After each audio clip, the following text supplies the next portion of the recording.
The Queen's Gambit is an American novel by Walter Tevis, exploring the life of a female chess prodigy.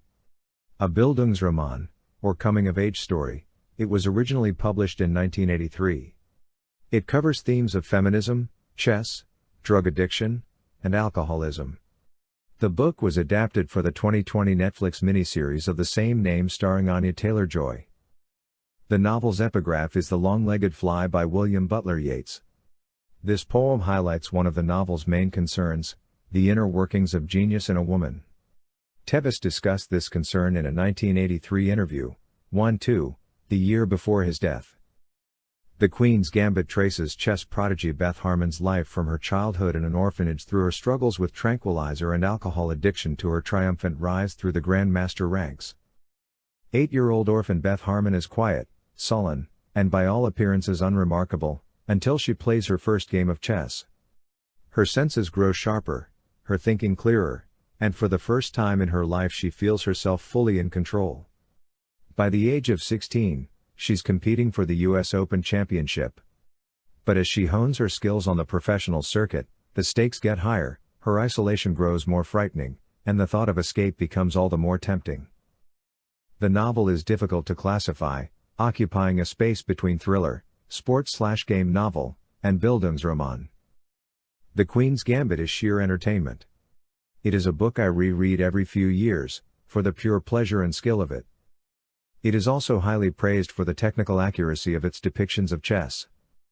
New Yorker's reviewer was especially enthused with the novelist's recreation of the obsessive world of chess, noting that Tevis does succeed in conveying the cerebral suspense with which would-be world champions live.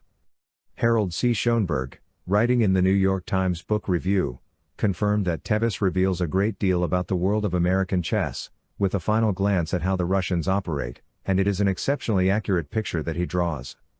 Schoenberg added, Beth Harmon may not be prepossessing, but she has the dedication of a biblical saint, a freak memory and an ability to synthesize and create and blow her little world apart with a kind of startling originality that nobody else can match. That is what chess on its highest level is all about. From Contemporary Authors Online, 2007, Gale reference. Tevis based the chess scenes on his own experience as a Class C player and on his long study of the game. He elaborates on this in the author's note for the novel. The superb chess of Grandmasters Robert Fischer, Boris Spassky and Anatoly Karpov has been a source of delight to players like myself for years. Since The Queen's Gambit is a work of fiction, however, it seemed prudent to omit them from the cast of characters, if only to prevent contradiction of the record. I would like to express my thanks to Joe Ankryle, Fairfield Hoban, and Stuart Morden, all excellent players, who helped me with books, magazines, and tournament rules. And I was fortunate to have the warm-hearted and diligent help of National Master Bruce Pandolfini in proofreading the text and in helping me rid it of errors concerning the game he plays so enviably well. Some criticisms from Edward Winter. The author tends to show insufficient ingenuity in his artificially stylized accounts of chess tournaments, for example lack of draws and, in the interests of suspense, having Beth meet all her strongest opponents in the final round. 3.